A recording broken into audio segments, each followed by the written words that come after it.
So we're here once again. Myself, Donovan Reynolds, the CEO of Kingstonmouth.com. And as usual, I've got with me Anne Smith, managing editor of Kingstonmouth.com. Thanks to all our friends across the world who sort of participated in our last debate. That was really interesting. And we took a different angle in terms of how we dealt with that topic. I'm talking about the question of self and the whole debate around self-concept. Now this week we're going to continue in a sort of different vein by discussing the issue of masculinity. And with me is Anne Smith, and she's going to lead off this discussion. Okay, starting with a quote from a professor called Peter McAllister, who said, "I have a strong feeling that masculinity is in crisis. Men are really searching for a role in modern society. The things we used to do aren't in much demand anymore." So I want you to respond to that quote, Donovan. So there's a concept that emerged out of the 1970s that there was a crisis in masculinity and the role of men were under assail because they were changing. And the debate has continued into the new millennium, where people are sort of looking at how technology and big data have changed the way culturally how men operate. We're no longer providers, and we're cast into different roles. And as a result of that, also, the role of some men, the expectation for you to be macho. There's this question, is gender a biological construct or a sociocultural construct? So the whole debate about masculinity, my perspective on it really is that it's situational. And as society change, we adapt to the environment and the new roles and the new technology that is brought to bear. So has masculinity always existed since the Stone Age or before the Stone Age even? Well, I think masculinity really is a social construct that came out of a sort of two things. A Greek or Roman understanding is a social construct, that there are certain attributes to male that is ascribed to male in a patriarchal framework as opposed to binary opposites of female. And that's always up for debate because we're never ever born with a female brain or a male brain.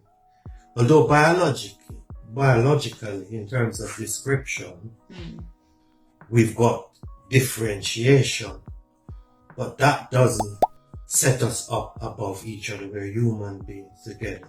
And I believe in equality of the gender. And I believe that differences should not lead men to the assumption that they've got greater power and should therefore benefit from society in a sort of hierarchical, powerful position. It's about power relationships, isn't it? Well, if it's been suggested that masculinity is in crisis, then there has to be some definition of what masculinity is. So what is masculinity in today's society? Well, it's more of expectations, you understand? I refer back to my earlier argument that in the Greek or Roman understanding of male-female relationship, especially with the acquisition of property coming out of the agrarian society, men started to use the property to sort of define themselves in a powerful way and to set up social institutions and ideas. If you look at religion, it is framed in a way, a masculine way. You look at politics, it's framed in a masculine way. Almost every social institution that we strive to have men sort of positioning themselves because of property, because of power, because of the false assumption that they are more powerful than women. Do you think men believe that now? It's changing, you understand. One of the things that came out of the feminist movement was a challenge to this binary opposites that came out of the sort of discussion around linguistics about binary opposite, men, women, assuming power relationship, and there was Derrida and a lot of different sort of philosophers who tried to sort of deconstruct this idea, straight down to Michael Foucault, calling for a more equal society where we deconstruct the idea of binary opposites holding superior position over each other. But that's where the masculinity crisis has started from, the fact that men are not now sure of what their role is, and that's why they're saying there is a crisis, I think. Do you know, I do think that men are really sort of sure of their roles. They're sure that with all the things that have been brought to bear on society, there is a transformation in the roles that we sort of used to have. There's no longer the man going out and bringing home the pay packet. In the society that we live in, women... Sometimes they still do. Especially since the 1930s. Women have sort of, equal on equal footing. Technology is something sort of that suits, and accommodate the female gender, so to speak. But the whole notion of this crisis has to be thought about seriously, because it has been written about a lot. And there are men who say they feel there is some crisis. So let's sort of challenge that. Because one of the things that we do in critical thinking, and that's why sort of philosophical understanding are necessary, because we challenge those assumptions, and when we look back at situation, there is no crisis. As a matter of fact, Peter McAllister, who came up with it, he wasn't even a social scientist. He was an archaeologist. So, and I know that seems as if I'm attacking him personally. But there's no crisis. There's just situation. There is perspectivism. We've got a perspective on everything. It's very difficult to sort of define or observe humanity, because humanity is changing and we are unpredictable.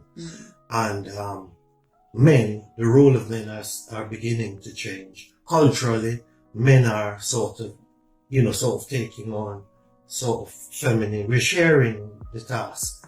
Some men are, but not all men are. And I think that I believe there is some crisis, because I do think that some men are unsure of their role, especially younger men maybe, where women are quite powerful and women are intelligent and women are well educated, and they assume sometimes masculine roles, and then men are not sure how they should behave and respond when this happens. And some men are fine with it, but some men are finding it quite difficult, I think. Coming from my generation of the punk, when we believed in equality totally, but we know that's not really true. But you know what? I believe that the reason why some men are unsure of themselves is because of a number of different reasons. One, of the breakdown in society. Two, we need knowledge, and poverty plays into it. Where we need people to sort of open up knowledge, you understand, we have access to good education, to recognize that there are changes, and that the role of man is no longer the sort of man who comes out of the cave, you understand me, and sort of rule, or the property man and brings it home. That the role is changing, and we've got to adapt. Because much of human history, and anthropologists will tell you, it's about adaptation. And we've got to adapt to this new society. We've got to adapt to the challenges. A lot of this challenge came out of sort of the feminist movement, although it splintered in all sorts of different directions. But they were right to challenge the hierarchy of masculinity. Okay. And I see myself as a sort of egalitarian man, an equal man, a man who believes in humanity is equal. I see you as a masculine man, Donovan. Do you know what? I'm quite flattered by that, but I don't see myself. Conceptually, I see myself. Traits, for sure. I do, you understand? But you do have. But you know what? Well. Those masculine traits don't prevent me from making the dinner. It don't prevent me from taking part in the. But that's because there's been a decision around who is better at cooking than like you, not me. But that's nothing to do with being masculine or feminine, to be truthful. That's because you're a skillful cook and I'm a useless cook. It's nothing. So might I add to my friends out there that I do help you with your hair sometimes. Please. Well, the point is, I don't think that's I'm ashamed of that. Yeah, but that's not around being masculine and feminine. And we both work. We can both Provide bring money in to our families.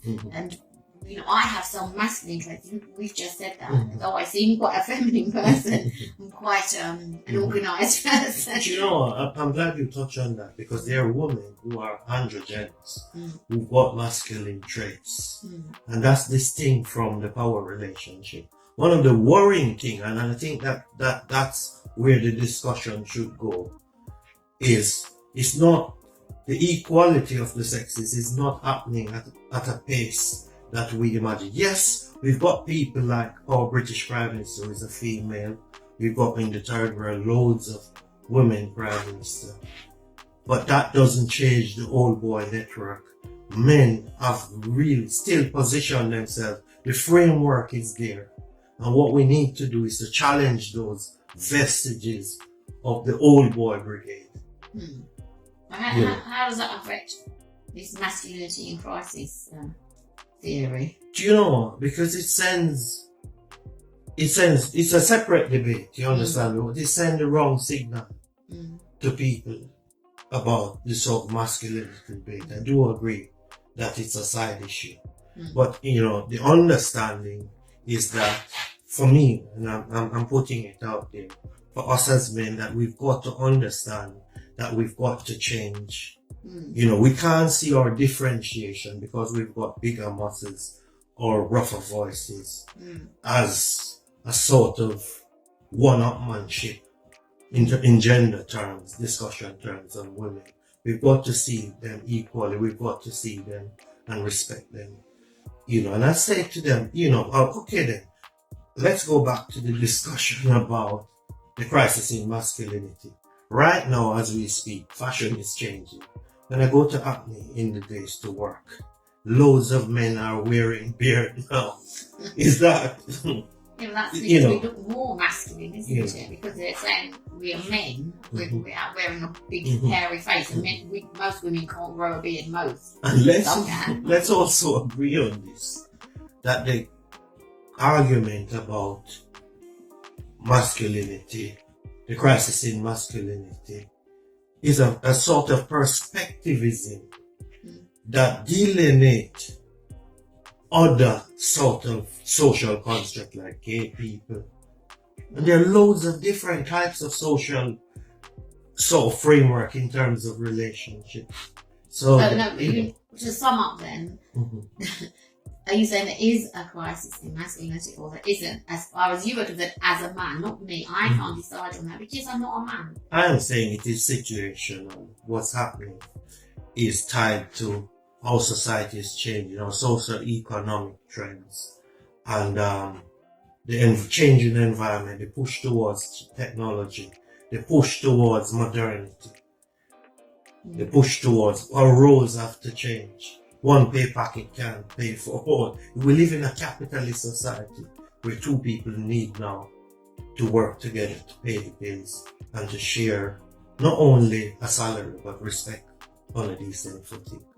So thank you very much. I know that we normally sort of smell of high ideals and difficult conversations, but we're hoping that this conversation has been taken down in an intelligent way.